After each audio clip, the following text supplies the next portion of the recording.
So Marina Mabrey has responded to the to everything that's going on. Marina Mabrey just looked like she was just unhinged out there after looking at this, man. The moment Marina Mabrey shoved Caitlin Clark to the ground, everything changed. It wasn't a normal foul. It wasn't a hard play. It was a blatant, reckless, off-ball cheap shot right in front of the referees. And they did absolutely nothing. Caitlin Clark, the WNBA's biggest star, got blindsided and thrown to the floor.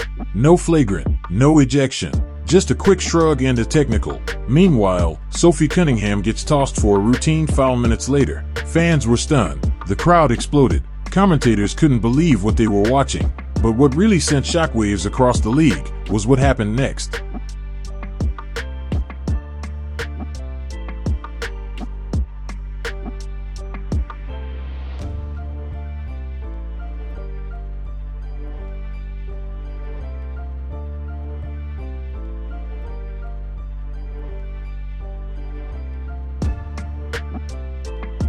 Because after all the dust had settled, after the internet erupted and clips went viral, the WNBA tried to quietly sneak out a correction, secretly upgrading Mabry's foul to a flagrant 2, without even announcing it. No apology, no accountability, just silence. So now everyone's asking the same question. Is the WNBA protecting its stars or protecting its refs? So, there are 4 players fined in that game. 4 players fined in that game, but the referees, the scariest part about all this is that the referees came out with their report. They came out with a report and said, the contact made by Mabry did not rise to the level of ejection. Additionally, it did not meet the criteria for a flagrant 2 penalty. And it was given as a technical foul. Not even a flagrant, by the way. Because this wasn't just one missed call. It was the latest and most dangerous sign that the league's officiating is broken, and fans are officially done watching Caitlin Clark get assaulted without justice. It happened fast, but not so fast the refs couldn't see it. Fourth quarter, high stakes. The game between the Fever and the Sun already had tension bubbling just beneath the surface. And then out of nowhere, Marina Mabrey came flying. Caitlin Clark, completely focused on the play, had her back turned. She wasn't near the ball. She wasn't trash talking. She wasn't even looking in Mabry's direction. A lot of it is centered around the last 46 seconds where Sophie Cunningham hard fouls JC Sheldon. She gets ejected, JC gets ejected, does Lindsay? I think Lindsay gets ejected. And in watching the broadcast, even the broadcasters at the time mentioned if they would have just ejected Marina Mabrey, this probably wouldn't have happened. And that's when Mabry launched. No basketball move, no play on the ball. Just a full-speed shove, straight to Caitlin Clark's back, sending her crashing to the hardwood. The crowd gasped. Even the broadcast booth went silent for a second. So Caitlin Clark gets poked in the eye. Marina Mabrey doesn't even see what happens, and she just decides to clean Caitlin Clark out of it. And the referees just said, nah, it was not worth an injection. So Caitlin dribbles. Look at how far she is away from the ball, by the way. Look at how far she is away from the ball. That's literally, she's nowhere near the ball. She just jumps at her face. And then she belly bumps Caitlin. Caitlin retaliates by shoving in an unsportsmanlike manner, according to the referees. And then Marina Mabrey comes from nowhere. Because everyone knew exactly what they just witnessed. It wasn't physical play. It wasn't letting them play. It was a straight up cheap shot. But here's what made it worse. The refs didn't blow the whistle for a flagrant 2. They didn't eject her. They barely reacted. Mabrey got a basic technical foul and walked away laughing. But that's not all. Mabry's off-ball blindside shove, technical foul. Stay in the game. Cunningham's aggressive but routine foul. At this angle, you can see just how far JC Sheldon is away from the ball. The ball's here. She's hitting Caitlin Clark in the face here. If you guys are looking at my cursor. I'm sorry I can't make this bigger. My cursor. She hits Caitlin Clark here. The ball's here. The ball is 3 feet away from Caitlin Clark's face. And she just targets the face. She targets the face. I don't know if there's any other way to describe it. This is clearly, she just lunged at her face. She went nowhere near the ball. She lunges forward. She absolutely, positively, zero doubts about it, lunges at Caitlin Clark's face. Tossed immediately. Fans weren't just angry, they were confused. Even commentators on the broadcast pointed it out live, saying what everyone else was thinking. If the refs had just ejected Marina Mabrey earlier, none of this chaos would have happened. Instead, the officials let it snowball. 3 ejections, 6 technicals, 2 flagrants, and 1 superstar repeatedly taking punishment without protection. It was chaos. And it gets worse, because after the final buzzer, the WNBA tried to cover its tracks without saying a single word. So yeah, she ended up stating this: Marina Mabrey's technical from last night's Fever Sun game has been upgraded to a flagrant 2. Oh man, the league told ESPN a flagrant 2 comes from a standard fine. Additionally, Sophie Cunningham was fined separately for her hard foul with 46 seconds to play. The league knew they messed up. Everyone had seen the clip. It was already circulating on Twitter, Instagram, TikTok, millions of views within hours. Fans, former players, analysts, they all said the same thing. How was that not a flagrant 2? And that's when the WNBA quietly crept in, not with an official statement, not with a press conference, not even with a tweet. Just a stealth update buried on the league website. Marina Mabrey's foul had been upgraded to a flagrant 2. No explanation, no accountability, just a quiet admission that the referees blew it. It was the league's version of oops, our bad, but they said it without actually saying it. The timing wasn't just suspicious, it was insulting. If that play truly met the standard of a flagrant 2, why wasn't it called during the game? Why did it take a viral outrage campaign for the league to act? And more importantly, if the refs can't make the right call in the moment, what are they even doing on the floor? It is kind of, frustrating to see the hypocrisy everywhere in all the spaces when it comes to the Indiana Fever, because I'm seeing the same people saying, and the same people in the media, the same people in social media, which social media doesn't really count and it shouldn't, but these are filtering to people in the mainstream media saying it was a physical league last season to Sophie should be ejected and her spot should be considered in the league, and calling her out on all these physical plays that were totally excusable until the Indiana Fever do them. Because at this point, it's not just about one mistake. It's about a pattern, a credibility crisis. And the face of that crisis is now Caitlin Clark. By the time the WNBA quietly changed Marina Mabrey's foul to a flagrant 2, it was already too late. The game had spiraled into a chaotic mess, and fans were left wondering what the referees were even watching. Caitlin Clark got shoved to the ground off ball in full view of the officials, and nothing happened. Yet Sophie Cunningham was ejected almost instantly for a far less dangerous play. Then, less than 24 hours later, the league completely reversed it. That's not just confusing, it's embarrassing. Are referees being overruled by public backlash? Are league officials using fan outrage as their guideline for enforcement? Because it sure looks that way. And it's creating a 2-tier system: what's called during the game, and what's fixed after the damage is already done. There's no way y'all coming after the game and then now you're saying, oh, it should have been a flagrant 2. Oh, we should have. Look, you're catching the smoke and now you want to change it. You need to do it during the game. All right, during the game, go ahead and call it the way it is, man. Stop with the nonsense. This isn't the first time it's happened either. Remember Kennedy Carter's blindside hit on Clark last season? Same story. No call in the moment. Just a half-hearted response days later. Marina Mabrey to a flagrant 2, which honestly, she should have just been ejected from the game. This is what happened last season with Kennedy Carter, when her cheap shot on Caitlin wasn't addressed in the moment. I think they're trying to address that now. So the flagrant 2 has been issued. Sophie Cunningham has been issued another fine on top of her flagrant 2. But is it too little too late? So fans are asking the hard question. If Caitlin Clark keeps getting targeted and the referees refuse to act, how long until someone seriously gets hurt? I am really trying to figure out why the entire WNBA acts like they hate Caitlin Clark. Maybe not the entire WNBA, but in tonight's game with the Indiana Fever and the Connecticut Sun, it was a dead ball and Caitlin Clark literally got shoved to the ground. This tweet really sums it up. Marina Mabrey shoved Caitlin Clark to the ground. Again, it was a dead ball. She didn't get ejected from the game. If you watched the game, it was very evident. It looked like Caitlin got hit in the eye by a different player.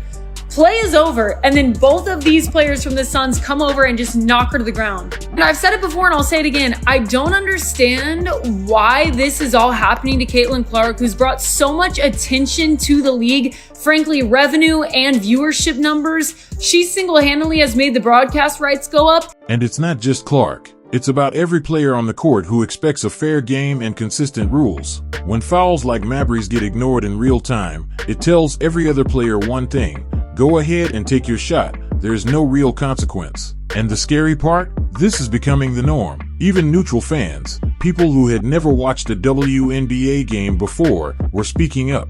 Because whether you're a Caitlin Clark fan or not, the footage doesn't lie. No, man, I think that transformative players, if that's the word, are generational players. You know, they come once in a lifetime, and she's that type of player, right? We've been watching it. We watched it first. Sabrina Ionescu, we thought she was going to be the one, and then Caitlin Clark came and did it bigger, right? We got these players that just do it bigger, and unfortunately, I'm not going to say unfortunately, but the players have been grinding and ain't seeing the love that she's been seeing.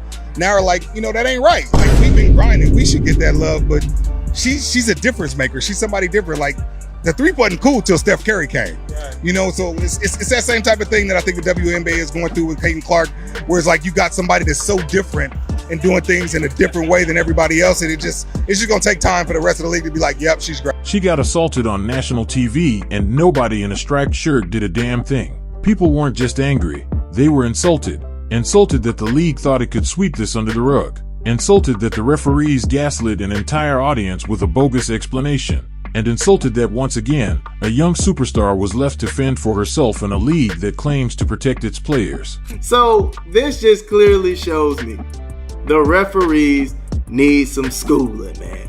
Okay? They need some schooling. You had these referees out here clueless, man. And I was wondering what was taking them so long to call the right call. I swear to you, man, we lived 2 lifetimes before they came back and said what they needed to say about the nonsense that happened. And then, to make matters worse, Marina Mabrey decided to double down. She didn't apologize. She didn't backtrack. Instead, she jumped on TikTok, leaned into the controversy, and bragged about it. But Marina Mabrey commented on TikTok about the whole situation, and this is what she said. Every time they comment, I make dollars. Every time they comment, I make dollars. That wasn't just a troll move. It was a statement, a taunt, a message to the league and its fans that she wasn't going to change because there's no reason to. The punishment doesn't exist. The refs won't do anything. The league will wait until it's trending to step in. And in the meantime, players like Mabry will rack up clout, views, and merch sales off the chaos. And now fans are starting to ask something even deeper. If the rules only matter when social media gets mad, what kind of league is this really? The WNBA says it's about fairness, empowerment, and integrity. But this mess? This was none of that. What's happening now in the WNBA isn't just a referee problem. It's a full-blown credibility crisis. Like, if you guys don't know about Sophie Cunningham and Marina Mabrey, who these two people are, like, you need to just know the lore. Like, Marina Mabrey, this is how Dejanay calls Marina Mabrey her evil twin. Because when fans, players, and coaches watch a nationally televised game and walk away more confused than informed, you've got a broken system.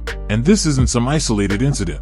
The pattern is the same. Caitlin Clark takes the hit, the refs ignore it, and the league only steps in after it goes viral. That's not officiating. That's damage control. And the inconsistency doesn't just hurt Clark, it undermines the entire league. Why did Sophie Cunningham get ejected immediately while Mabry stayed in the game? Why was Caitlin Clark teed up for reacting after getting poked in the eye? But Marina's body check didn't even draw a flagrant until the next day. Because the rules aren't being enforced consistently. They're being enforced conveniently. So it's really people out here defending Marina Mabrey for Madden hit sticking Caitlin Clark to the floor, saying that she's just protecting her teammate. For one, it involved Caitlin Clark and JC Sheldon. They had their little spiel before that. And then JC Sheldon scratches Clark in the face, then invades her space after that. Clark pushes her away because of that. And then Marina Mabrey comes get involved and Madden hit sticks her to the floor, man. And y'all just like she was protecting her teammate. But then Sophie Cunningham is getting called vile and disgusting for dropping JC Sheldon to the floor and dragging her by the hair. So Sophie Cunningham can't stick up for her teammate, or else it's vile and disgusting. But Marina Mabrey could get involved in something that didn't involve her, and it's just she was protecting her teammate. The Caitlin Clark. Referee Ashley Gloss said after the game that Mabry's hit didn't meet the standard for a flagrant 2. Less than 24 hours later, the WNBA quietly upgraded it to exactly that. No explanation. Just an update buried on the league site. How does something go from not worth ejecting to excessive and unnecessary force overnight? That flip-flop isn't just embarrassing, it's dangerous. Because now, nobody knows what the standard is. What used to be a clear rulebook is now a game of wait and see what Twitter says. And that confusion bleeds into everything. How can a coach plan for games when the refs are guessing in real time? How can players play fearlessly if they don't know whether a shove will be called or ignored? And in doing so, they didn't just lose the crowd, they lost trust. And Marina Mabrey will find any excuse to knock someone on the ground or, like, go at somebody. We saw that when she was with the Sky. We'll see that with the Sun. We've seen that when she was with the Wings. Like, that's Marina Mabrey. That is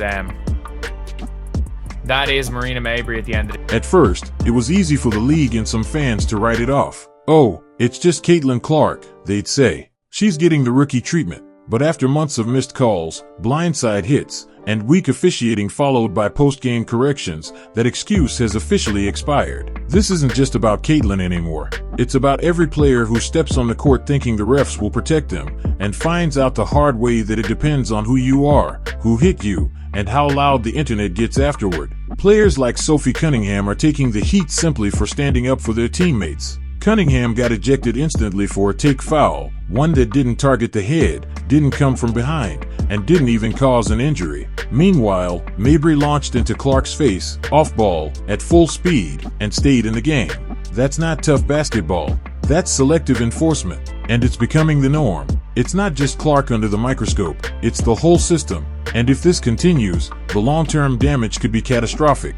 Because how do you build trust in a league where the rules bend after the final buzzer? How do you grow a game when players can't trust refs to enforce even the most basic standards of safety? And how do you invite new fans in when all they see is confusion, double standards, and silence from the top? I'm dialed in. I need to focus on hitting my shots, making sure I'm executing the schemes right. I'm not focused on the extracurricular activities. And you know what? During that, it was just part of the game. I think the refs had a lot to do with that. It was a build-up for a couple of years now of them just not protecting, the star player of the WNBA. And so at the end of the day, I'm going to protect my teammates. That's what I do. And I'm a team player, so it's all good. The WNBA is entering dangerous territory. Not just in terms of player safety, but in terms of credibility, legitimacy, and long-term growth. Because if fans begin to believe that the game is rigged, not by outcome, but by inaction, they'll tune out, and they won't come back. After the uproar, the WNBA finally took action, quietly upgrading Marina Mabrey's foul to a flagrant 2 and handing out fines to Sophie Cunningham and others. But here's the problem. These moves came well after the game was over, after the damage was done, and after fans and players alike were left scratching their heads. The league needs a real, proactive solution, clear standards, immediate enforcement, and referee accountability, not reactive, behind-the-scenes damage control. Fans want to believe in fair competition. Players want to feel safe on the court. Coaches want consistency in officiating. And the WNBA wants to grow into a major sports league with serious credibility. But that can't happen if the message coming from the referees and league office is, "We'll act," but only after the internet demands it. The WNBA stands at a crossroads. Will they take the necessary steps to protect their stars, enforce their rules in real time, and rebuild trust? Or will they keep chasing social media outrage with band-aid fixes that come too late? Because one thing's clear, if these problems keep piling up, the cost will be more than just angry fans and confused players. It could threaten the entire future of the league. If you enjoyed this breakdown, don't forget to like, subscribe, and hit the bell so you never miss out on the latest WNBA controversies and insights. Drop your thoughts in the comments. Do you think the league will step up